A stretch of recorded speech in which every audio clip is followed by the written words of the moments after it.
I got a fan blowing. Can you hear it? No, I can't. All right, perfect.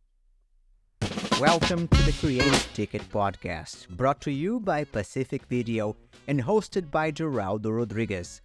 I would like to start by acknowledging the traditional custodians of the land on which this podcast has been originally created, the Gadigal people of the Eora Nation. I pay my respects to their elders, past, present, and emerging, and extend that respect to all Aboriginal and Torres Strait Islander people listening today. On the first episode of the Creative Ticket Podcast, I have the pleasure of talking to Hassibullah Kushkaki, a filmmaker based in Perth, Western Australia. Hassibullah is one of the founders of Dalai Lama Productions and can be found on social media at Dalai Lama Productions, both on Facebook and Instagram. Hassibullah has directed short films, feature films, and reality TV shows. If you like the podcast, make sure to follow and like the episode and share it with friends and family. You've just found your ticket to create. You sound amazing. Did you get your coffee? I did. Is Perth sunny today or is it cold already? It's sunny, man. We get teasers of it being cold, and then it just stays nice and warm. Like today was a nice, sunny, beautiful, warm day. For the people that are listening to us, Hassibullah is a filmmaker based in Perth, Western Australia. He's the creator of Rampage Electra, I Hope This Will Fix Me, which was written by Claire Wesley, but was produced and directed by Hassibullah. He's also one of the founders of Dalai Lama Productions. He's also the creator of the reality show Life in Leaderville. Welcome. Anything I left aside? Anything you'd like to add to those contests? Soon to be in production, post-production, is the web series I'm working on called The Pregame. Pregame, right? Yeah, I saw. Is that the one you're looking for extras right now? Correct. Right. And Hassibullah, sorry, what inspired you to become a filmmaker? It would have to go to early moments where I would go to community events when I was 13, 14, 15 years old. And there were these couple of college students that, college as in, university, post-high school, that they would do little videos and they would play it for everyone. And then just the thrill of seeing something that you make in front of a crowd, and then the joy that is received and given, it just was fascinating. And I always was drawn to it, and I always expected myself, I'm going to be a filmmaker. That's always believed it. And that's just, I've always believed that to be like my destiny. And I find, Hassibullah, we met through your first feature, Rampage Electra. You invited Eliza, my wife, and I to the film set. We were there. We actually helped you a little bit on that particular day, but we were there. That helped me a lot of it. But you invited us. So I find that one of your main characteristics is that you are someone that is really generous to people. You're someone that aggregates, that invites people over, that enjoys that. Is that part of you? Is that part of your background? Is that part of your culture? Is that part of you as an artist? Where does that come from? I think it comes from my culture. My family's from Afghanistan. I was born in Germany, so I don't have a direct connection to the motherland. But my family, we grew up very hospitable, and I had to experience that my whole life. Guests coming over, extended family coming over, watching my mom, my dad bend over backwards just to make sure the guests were taken care of, the guests were fed, the guests had tea. That trait I think was deeply embedded in my personality. It is something that I very much appreciated. And the older I get, I find it to be an essential part of human interaction, especially if you're working on projects that involve human interaction. So Robert Altman, I think he said once that making a film is a dinner, is making dinner for people, and getting people to watch your film is having people for dinner. Do you agree? Yes, yes. Especially the first part, because first, when I started making films, it was just people getting together, and you're just being so excited for the first time that, oh my God, people are actually getting together to work on this project. Everyone usually deals with the first round of people when you're making films or content. Let's do something. Yeah, it's exciting, but the day of, oh, sorry, I can't make it. Oh, blah, blah. And it's so discouraging to get past this first wave of people. And it's so discouraging that a lot of people just right then and there give up. So the biggest thing I learned about making film is feeding people. So literally, it is making film. Literally, is you have to feed people, or at least show some sense of care, because as when you start up, you don't have the millions of dollars that is actually required to make a film. But that shouldn't be something discouraging. You have other things that you can do.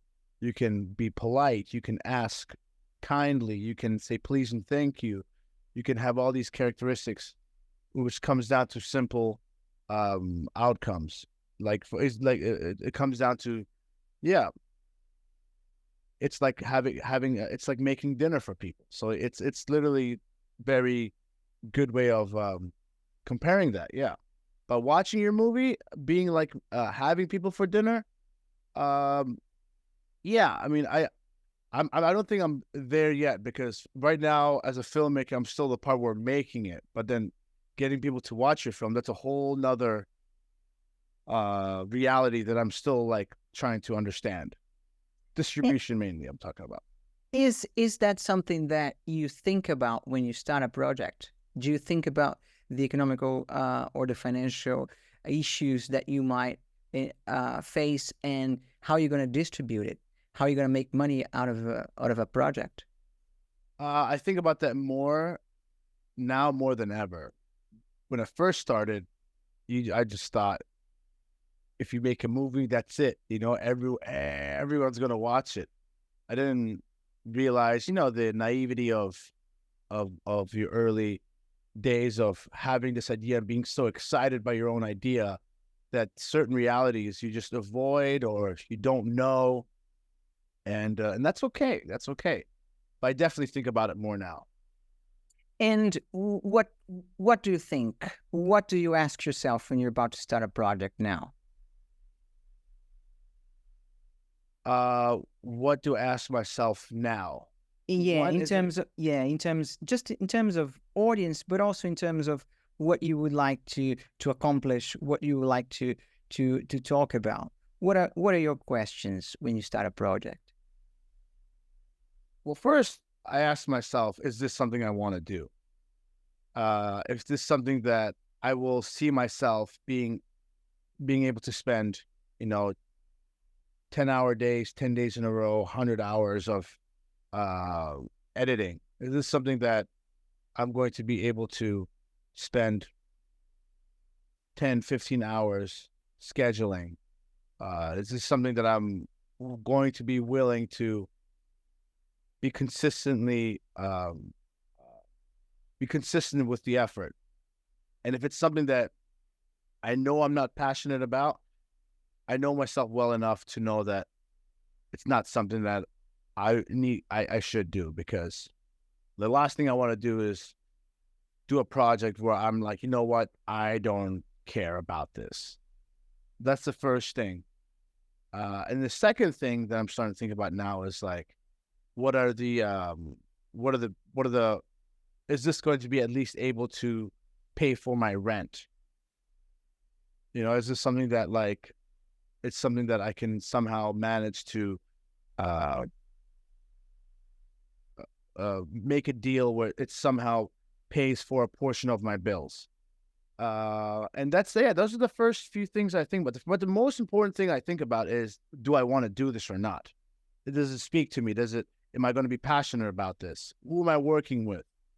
Is the person that I'm working with, collaborating with, are they as passionate as me? Are they lazy? Are they not lazy? Are they going to push us 100%? It's these elements that I look at. And what are you passionate about in that sense? Is there a theme? Is it, like, for instance, Rampage Electra? From my point of view, congratulations. It's a wonderful achievement. It's supremely well directed. It's a really amazing piece of filmmaking. And it's a story about, from my point of view, it's a story about a character that has to face her family past, not only herself, not only her past, but her family past, the story of her mom, to actually be free. She has to free.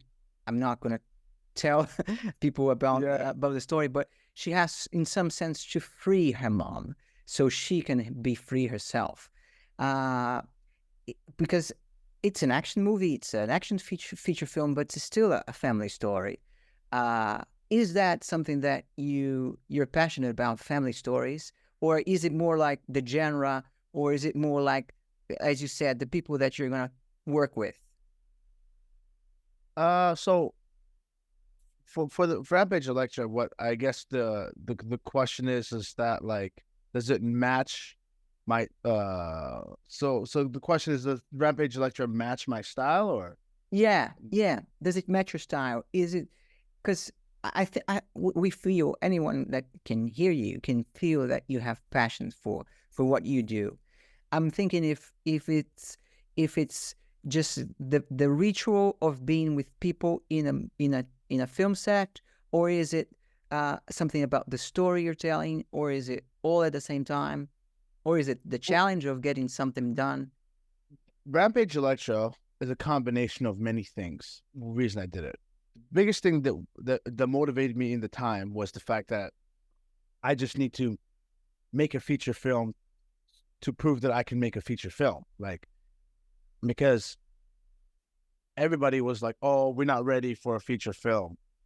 You know, there's a lot that goes into it. All this discouraging voices that you will hear, and I believe life is too short to not do what you want.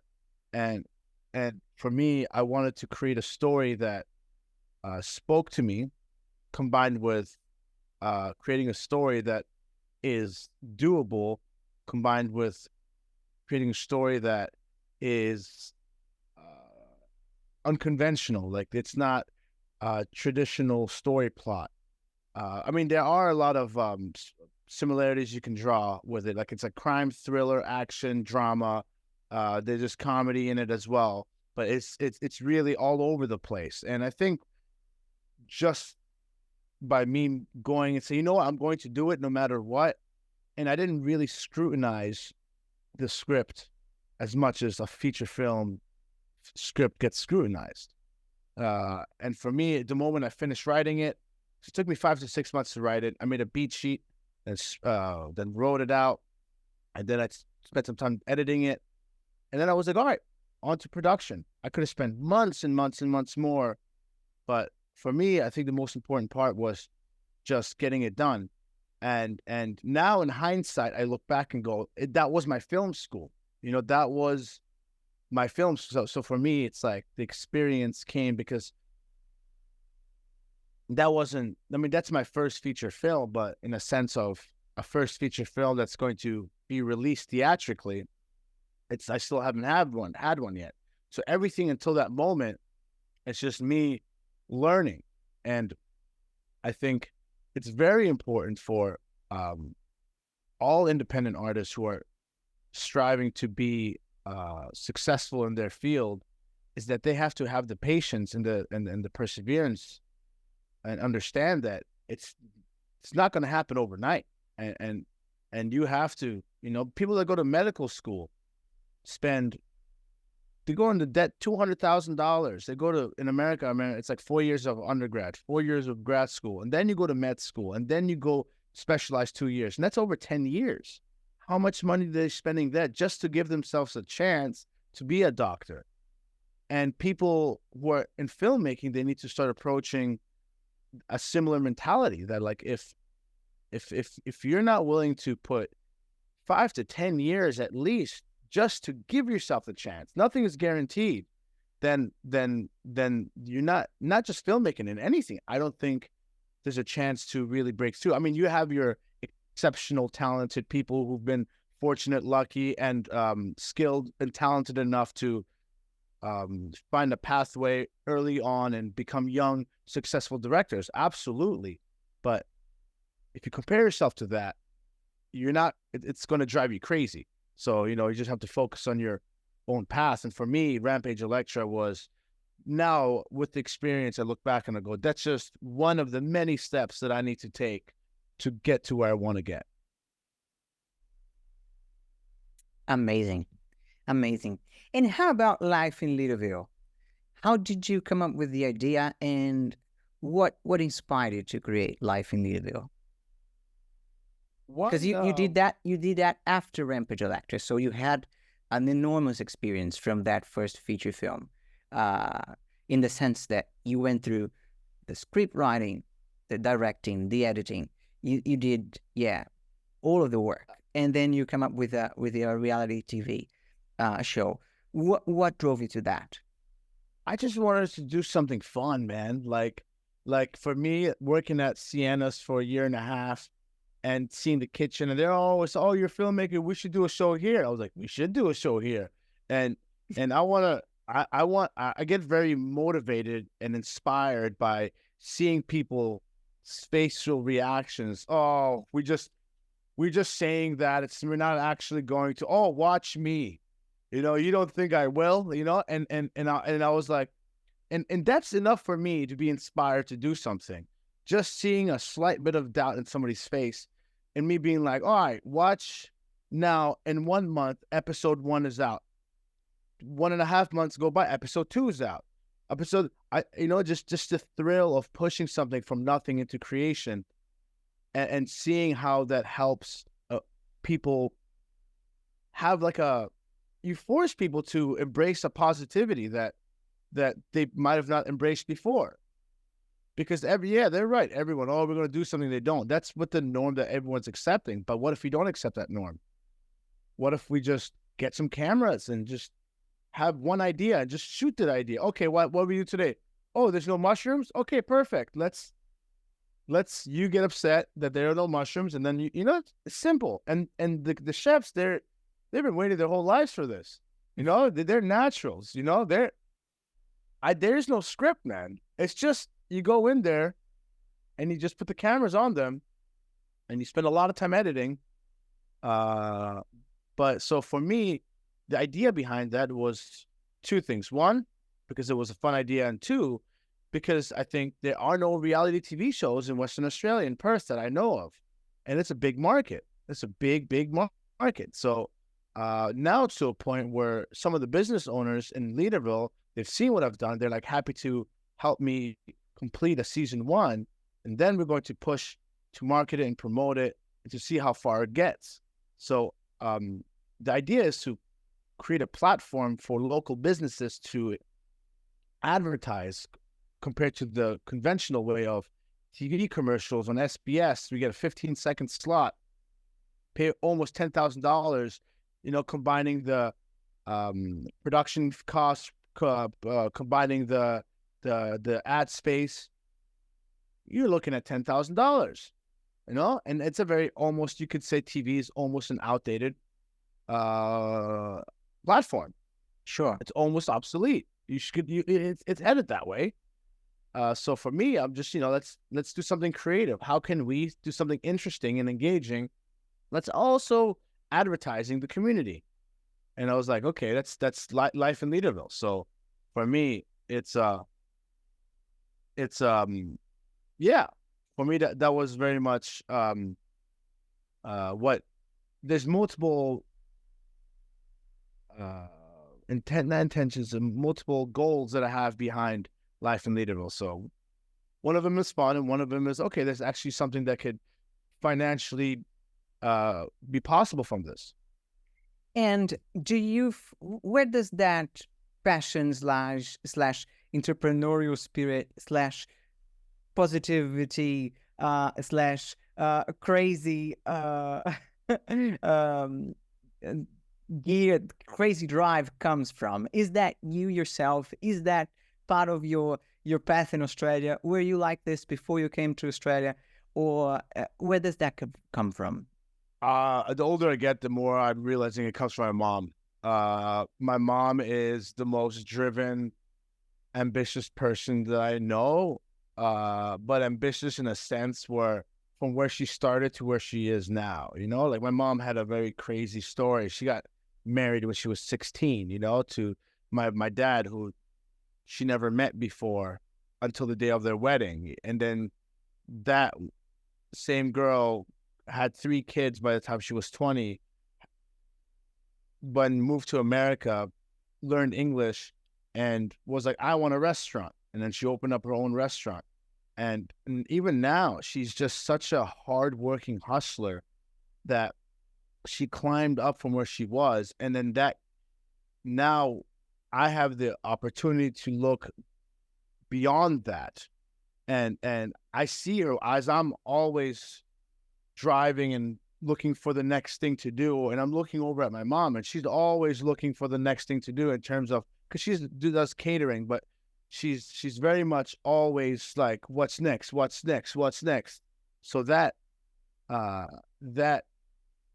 chaotic slash driven, passionate mentality, I think I definitely inherited from my mom. Right. That's interesting. And that's amazing how you're able to tell that, right? Because it's such a strong thing that there's no doubt that's where the older I get, I look at her and I go, yeah, this is all like my mom's spirit, and I'm just driving in a different direction. But the idea, because the older I get, the more I'm having appreciation of like finding different ways, being more of an entrepreneur, opposed to just like a starving artist. So I'm trying to combine the two, because I think it's important for me, especially the other artists, to embrace the economic side of it. And you have to say, I want to make money. So when you say that, your brain starts finding ways subconsciously. But if you don't embrace that, then you're getting in your own way. So sure. Again, thank you for sharing that. Your mom's story. Thank you for sharing that. Yeah, and no worries, man. And it's so interesting to see how you're able to see that, how you're able to tell, look, this is where it comes from. This is what happened, you see. Hassibullah, another thing that I noticed, it doesn't seem to me that you try to fit in any way. You try to find a box where you can put yourself into and just be there. Quite the opposite. It strikes me that you're always looking for ways to move out of the box. So you're a writer, you're a director, you're a performer. Rampage Electra, you were performing. What is it that drives you to get out of those boxes? Is it like a spiritual path? Is it like a professional path? Is it just your personality as an artist? What do you think is it that drives you out of the box?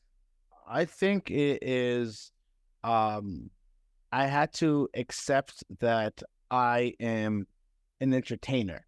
I want to entertain people. I want to do something to make people look. I want to, and that's something that I realized that ever since I was young. And if you want to even dig deeper than that, it's a cry for attention, you could say. As childhood, like you say, they're not perfect. Some people go through traumatic experiences. Some people go through severe traumatic experience. I myself had childhood trauma that I dealt with. And growing up in school, I acted out in class. I was a class clown. I was a troublemaker. I got in fights. Now, when I'm older, I look back and go, oh, that's a kid asking for attention. And when something traumatic happens, that individual deserves and requires more attention. So when they don't get the attention, what does the kid do? They lash out. They make more noise. Haha, look at me. And that is where I think it all stems from. And growing up, I was like, okay, and then I was like, okay, I like this kind of attention, regardless of how I'm getting it. But then when I got even older, like now we're in our like late 20s, that's when I was like, you know what? I spend my whole life trying to get attention at any cost, meaning the loudest guy at the party, the drunkest guy at the party. Oh, look at what this drunk guy can do. I'd become a mascot. I'd become everybody's clown. Everybody, okay, if we go out, oh, Hassib's there. Oh my God, tonight's going to be crazy. I have this raw energy that is infectious. And I had an unhealthy way of exercising that need with society. Then I got to a point in my life where I was like, okay, I need to find a healthy way to exercise this thing, this attention that I crave. And since I know I'm an entertainer, because I love entertaining, I love making people look at what I do. I look at people what I do at so I told myself I'm going to make content, and that's how I will receive their attention. They're going to, give me money. I give them content, and that is the healthiest relationship that a creator can have with society, because the other one is being the most obnoxious, entertaining guy at the bar. And that's the path that I had to acknowledge that I was on, and I could also pull myself away from. So that's a quick, detailed explanation of my what made me want to be like an entertainer.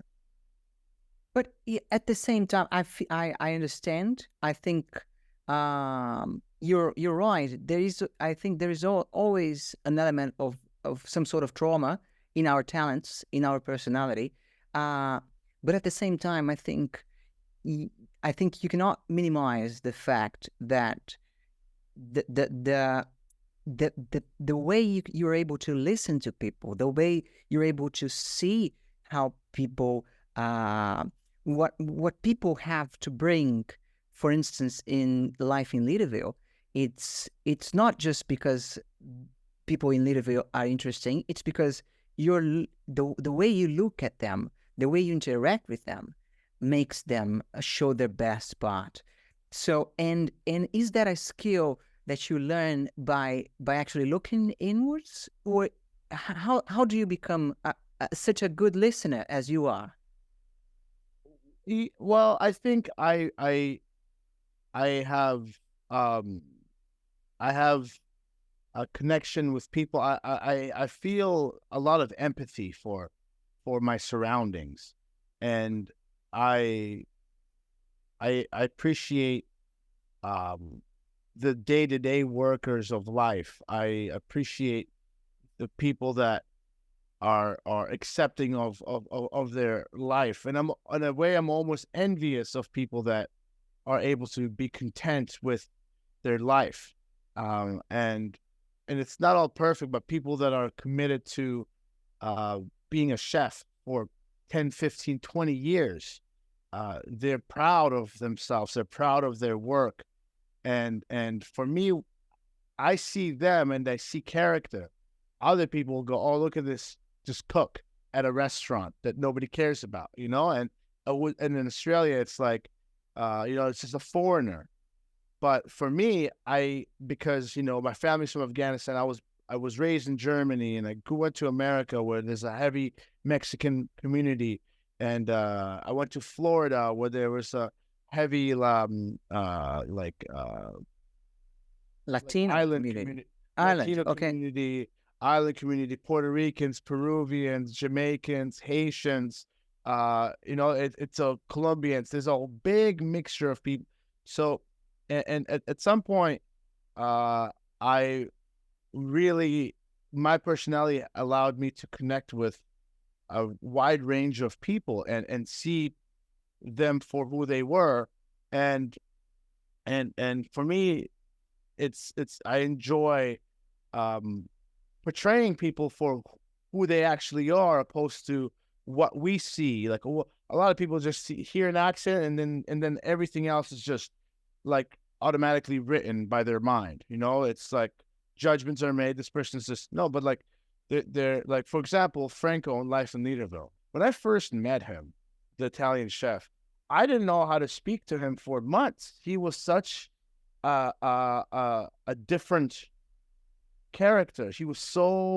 His energy was so different. I didn't know how. I was intimidated. I just didn't know. It was like I didn't know how to deal or talk or feel around him.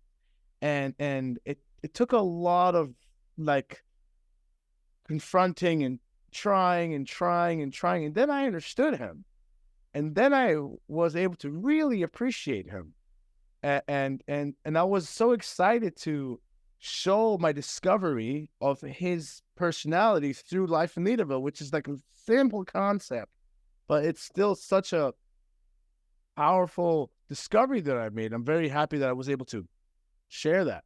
So to answer your question, I think it really comes down to the fact that I feel a lot of empathy for my environment. And perhaps it's because I moved around a lot and I got to experience a lot of different environments and cultures that I was able to appreciate and find a way to actually connect with a lot of different people. And because I'm a filmmaker, I was able to now capitalize this opportunity. That's amazing. That's really amazing. And do you think it takes someone that comes from somewhere else to see? Sometimes it takes someone that comes from somewhere else to actually see the beauty that's hidden on a specific place. I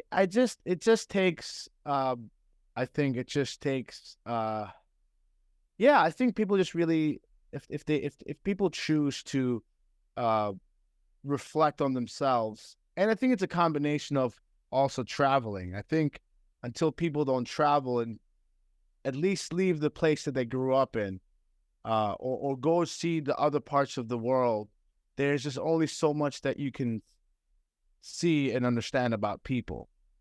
So I think traveling is crucial to understanding, and without traveling, there's only so much that you can understand. So I'm gonna go back a little bit into filmmaking. I'm gonna ask you how you work with actors.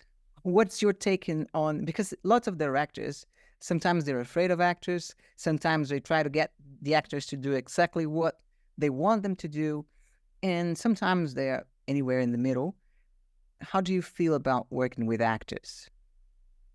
When I cast actors, I interview them. I don't care about the script. I don't care about the film. I don't care about the role. I don't care about nothing. I talk to them, and I want to see what kind of person they are. Are they, if I see sensibility, if I sense someone that's positive, a good-hearted person that's willing to grow, if I sense someone that's a team player, if I sense someone that has an understanding of their own emotional range. And I know some younger actors don't necessarily have that figured out, but for me, it's important that someone at least is trying, regardless of what they're at, like they're all the way there or not there yet. As long as I feel like the person is like trying to be a better person, then that's somebody that I want to work with. Because if everyone has that similar mindset, man, like when you bring all those people together, it's a beautiful thing. So for me, sometimes I see actors go, this person would be perfect. And then for a certain role. But most important thing for me is their mindset, the kind of person, how they carry themselves. And then when it comes to the role, how do I deal with the actors? There's two types of actors that I've been able to generalize. Two categories. One is they don't want to hear nothing. They want to read the script. And if they have a question, they'll ask you.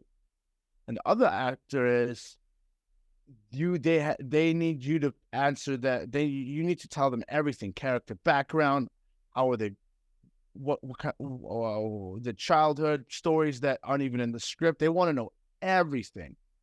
So there's a balance between that side and there's a balance between this side. So I tell every actor, look, I can give you your character background, no problem.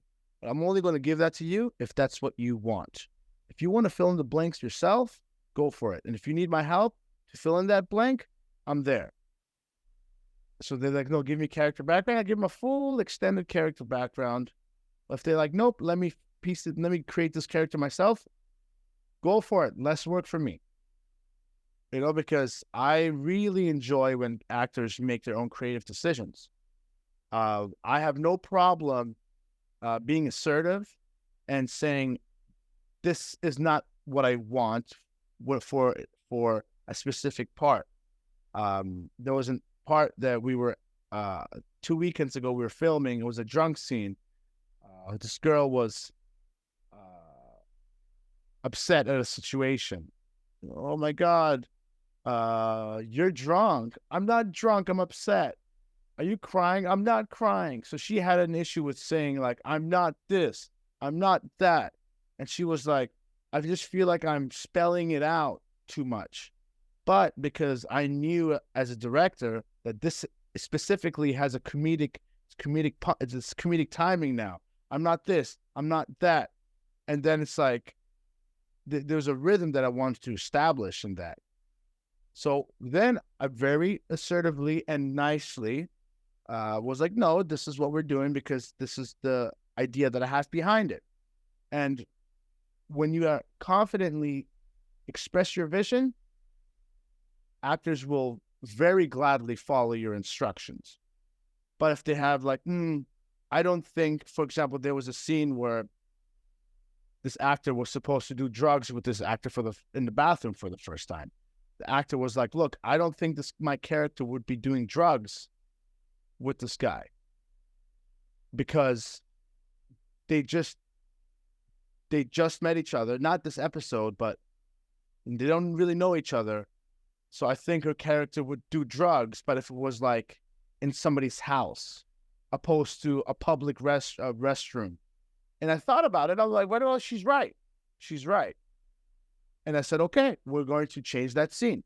So for me, dealing with actors is very much trusting them, listening to them, and trusting yourself that if they have a right idea, you reward them by acknowledging that. Because if their idea is good and you know it's good, but then you don't agree to it because of ego or pride or just for the sake of I'm the director, if I don't come up with the idea, then no one can, then the actor will know, oh, he knows that's a good idea, but he's not going with it just because I came up with the idea. That's when you start undermining yourself. You have to let it flow. Okay, that's a good idea. Hey, awesome. Let's do that. Okay. If it's like, no, this is what I want to do because of that, you give them a reason and you're confident, they respect you as well. And then they trust you. And if that relationship between actors and directors, for me, this is how I'm learning to develop and build a great relationship with my actors. Just allowing them to essentially make decisions for their character and only stepping in when you have to. Other than that, let them be because they're the actors. It's the director's job to give them thumbs up and say, great job. Right. You know, that what you were saying reminded me of when Ang Lee won the Oscar for Best Director or Best Picture for Life of Pi. And he said something that I never forgot. He said, life is about being able to let go of things until you're finally able to let go of life itself. Something like that. And what I think, in a way, you're saying also is that we as artists, sometimes all we have is our ideas. Sometimes all we have is our sensitivity, our ideas, the way we see the world. That's all we have. And as an artist, to be able to let go of that you have, because someone else, another artist, or anywhere, but anyone, actually had a better idea, an idea that you recognize is serving the story, serve the story better than your own idea. Being able to let go of that is really important. But at the same time, I think it's kind of being able to know that we are not that important. We're not that. It's not. It's not that important. But at the same time, if we feel that nothing is that important, then it's easy to make any choice. And filmmaking, making art is about making choices, right? How do you find that balance? Is it for you? Is it a feeling? Is it like studying the script or the project? Are you obsessive about the project? Are you obsessive about things, or you just go intensely into it and then just let go, and whatever comes out of it, you're happy with that? Yeah, it's a combination of what you were saying. Definitely, the reason I'm obsessive is because I have to make preparations. That preparation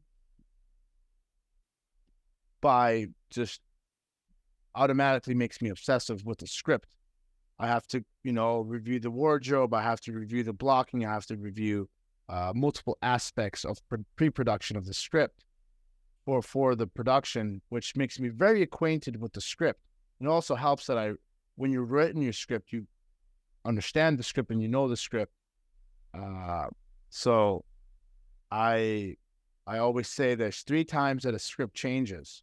One is when you write it, one is when you film it, and one is when you edit. So understanding those 3 points allows you to make sure you don't have to obsess over exactly making sure it's exactly the way it needs to be. And that's just, that's my preference. That's my approach, because I know there's a lot of creative, successful, passionate artists, filmmakers who they need it exactly the way they want it, word by word. And that's their way of success, perhaps.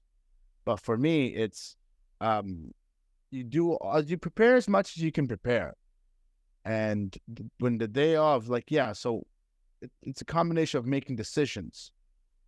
And for me, making decisions, whatever the decision is, when you see like a decision needs to be made, you need to make the decision. Whatever the decision is, you need to trust it and you need to go forward. Yeah, you can look back and say, I could have made a better decision. But things will go wrong. And when things do go wrong, the last thing you can have to do is let that slow you down. For example, I was filming last weekend and we did a little stunt. It was supposed to be a ketchup bottle that somebody was supposed to pour over themselves, right? And we were going to film everything except for that part, because that part we were going to do separately. One of the extras was like, oh, should I take the seal off the ketchup bottle? Because maybe you guys need the seal of the ketchup bottle. So when the actor picked up the ketchup bottle and put it over themselves, ketchup went everywhere. And in that moment, the whole scene was essentially ruined. So what did I have to do in that moment? Okay, perfect. Let's just move a camera here. Let's just move a camera here, and let's keep filming. And everyone knew in that moment that ruined the execution of what needed to happen. But there is no time for that. And there needs to be like, just go. Just keep going and just keep going. And not everything is going to go up to plan. And I think it goes back to what you're asking for, which is how much can we prepare and how much can we control how things happen. And in my level, when in that day I didn't have a first AD, second AD, I had 20 extras. I had to deal with food. I had to be the producer, director, first AD, I had to wear a lot of hats that day, and things will go wrong, and it's always the finger needs to always be pointed at the director, and the day I start pointing the finger elsewhere is, I think, the day that like I should probably do something else, because that moment I could have been like, the actor rushed through his lines, because the actor did rush through his lines, and they did the catch up stunt before they were supposed to. I could blame that. I could blame the extra for why did they even touch the thing. I could blame the a producer that was supposed to help me that day. I could blame a lot of people, but what's the point of that? You know, it's okay. What happened? What did we learn? What will we do next time? That's it. So I think the key for filming is you prepare obsessively because it just happens naturally, and then the day of you find zen. You just find the center, and then you just trust in yourself. You listen to yourself, and then when somebody asks a question or when someone makes a suggestion, just listen to your instincts, and then let it out. That's it. Amazing. Amazing. A little bit about editing as well, because the other day we sent you a video that we were editing for a client of ours, and you gave us wonderful notes, so precise, so clean, so elegant. And I find that one of the things that draws my eye to your productions, if it's PTSD Grandma or Rampage Electra or Life in Leaderville, is the editing. How do you approach editing? Man, I have done zero editing classes or workshops or anything. It's just repetition and trusting my intuition, trusting my I look at something and I find rhythm in the cut, and I'm learning how to verbalize what that rhythm is. So you hear basic notes like don't ever cut while someone's blinking, or that's like one of the basic like notes that certain editors give. But for me, editing is like a video game. I used to love video games growing up, but then I got to a point when I was like 23, 24. I'm like, man, this is boring. You spend hours and you don't get anything out of it. But video games for me it's like the mental challenge exercise of trying to piece together this puzzle without an actual like reference. You just make it up. The only reference is a script, not anything visual. So it's like a challenge, it's a puzzle, it's a constant struggle. And like I've edited a lot of 2 feature films now, Life in Leaderville, 3 episodes, and all the short films, and you just it's human. It's the law of nature. You do something over and over, you get better at it. That's just the way it is, So, and what helps me a lot is when I'm directing and I'm editing, I know exactly how I'm going to edit it. So my relationship between myself as an editor and me directing is getting better and better just by the repetition. So editing, you just if you love it, then you'll be good at it. If you don't love it, then you're going to get lazy. You're just going to use the first thing that you see instead of looking at every possible outcome. And then you make the assembly cut. Then you revisit it. And then you go, okay, how else can I piece this puzzle together? How else what's excessive? What's repetitive? Like if a shot isn't escalating the story, then it's just repetitive. It needs to get out of there. So learning how to cut things, I'm getting better and better at it. Oh, this is so good though, but what purpose is it serving? If it doesn't have an actual purpose that you can give a reason to, get rid of it. Who cares how much time you spend? Who cares? Just take pride in being able to cut something and not look back, I see. Just going back a few steps backwards, because you're talking about editing, and as you said, that's probably the last time a film will get rewritten, because it will change during the editing. But when you start writing a project, not a reality TV, although you might even think of a few plots that you might get where you are, because in a restaurant sometimes an order can go wrong, and you find those types of things.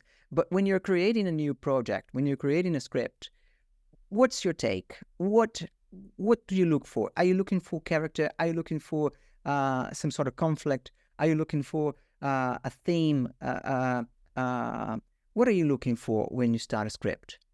Well, I haven't written a script in a while, just because I've been so busy production. So, but I have four script ideas, feature ideas that I'm working on in my mind.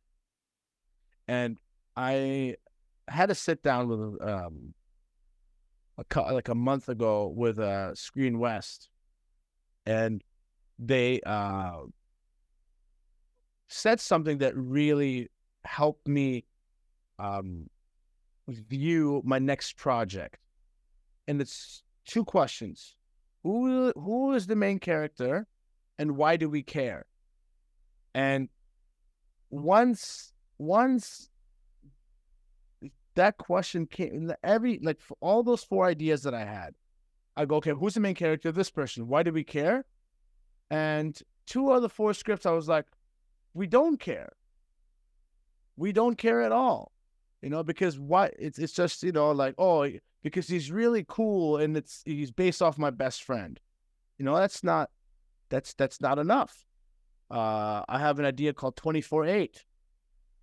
It's about a secret eighth day that exists, right? Who's the main character? The main character is the representative of the overworked employee that represents the modern working person.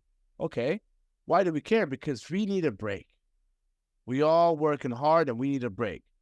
So now when I'm able to answer these questions from this perspective, all of a sudden I see myself having more of a sellable script.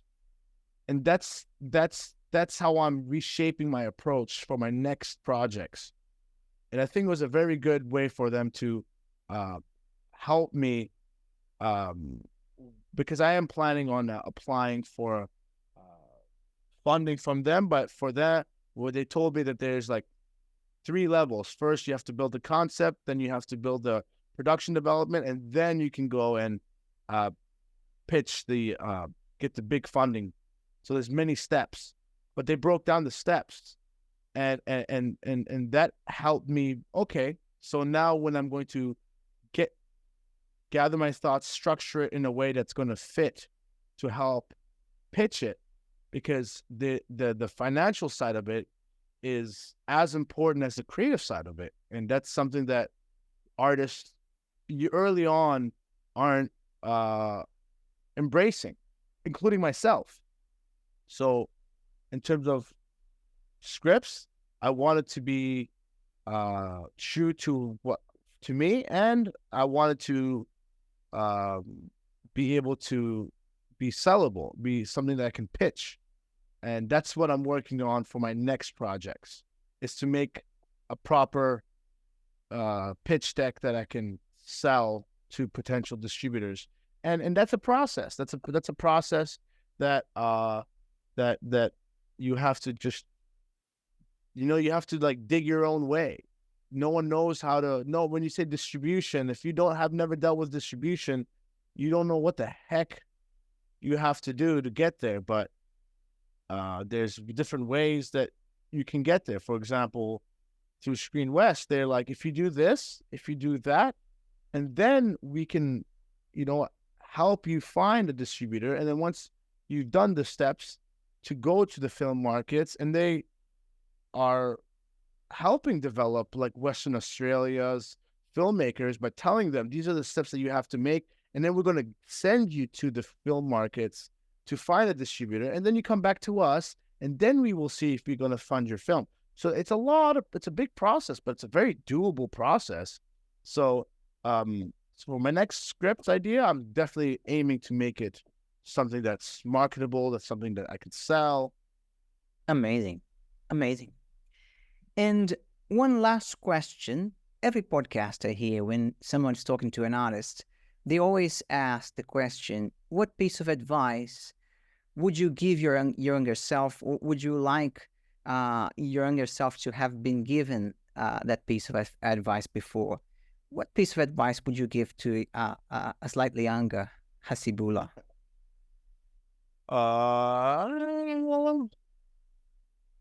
Man, I don't know, because I still feel like I'm still part of that younger version of me, you know. I don't feel like I'm on the other side yet, you know. So I guess from this point that I'm standing, I would tell myself, younger me, that keep believing in yourself the way you do, you know, like, there's a lot of hard days in between the good days, and there's more hard days than there are good days. Just, you know, keep believing, and that's all you have, you know, like the choice to believe that you can do whatever it is that you want to do. And even though it you know, coming from a place of having a family, parents that lived in 4 different continents in their life because they've been displaced by war, not having the advantages of being helped to understand how to navigate a world in a professional sense. How do we navigate these waters? Is and for me to have like very to no guidance at all, I'm clawing my way into a world where I'm forcing myself to be a contender, and I'm not there yet. But I would tell my younger self, man, just keep believing, man. Keep believing, because screw them, you know. So So one more question. So if you, there is an exercise I was taught once when I did one screenwriting course. Actually, it was a friend of mine that taught me that exercise. Was when you have a main character, or when you have a character, what do you think if they had a picture taken of them when they achieved all of their dreams? What would be there in that picture? If you had a picture of yourself as a character when you achieved all of your dreams, what would that picture be like? That would be me when I'm 64 or 65 years old, winning an Oscar. Amazing, amazing. That's a pretty beautiful vision. I think we can end it on that. It's me at 64, 65 winning an Oscar, and James Dudfield being on in the room and him having lost to me. Okay, so that's I'll make sure I send this to James so he can so he can have a laugh. And when I have him on the podcast as well, I'll ask him the same question. Let's see what he has. No, but for me, definitely, I don't believe in certificates or trophies as a sense of validation, but I think there is a strong sense of culture and community in what the Academy has, rewards. And for me as a filmmaker, that's what that would be a moment in my life where I'm like, okay, I've reached the end here now. You know, this is for me So for me, that's that. Amazing. And Hassibullah, if people want to reach out to you, if they want to find you, if they want to learn more about your work, how they can find you? Social media. We have we have Dalai Lama Productions on Instagram, on Facebook. We have multiple people that check the messaging. So reaching out to social media is always a way. We're very responsive. So if I don't get to it, somebody else will. And if you want to reach out to me, someone else will be like, hey, someone wants to reach out to you. So there's definitely community we're all co-managing the social media accounts. So definitely social media, I would say, is easy. Perfect. Thank you so much for being here with us. Alyssa says hi, says bye. She's really happy. She's also listening to you. Yeah, it was fantastic. We're waiting for you here in Sydney. You're in Brittany. I'm waiting for Alicia to finish the script. Yes, you should do that soon. I'm bragging to everyone about that script, by the way. So no pressure on her. More pressure on her. Yeah, good, good. Yeah. Thank you so much. I'll stop recording now. This was Hassibullah Kushkaki.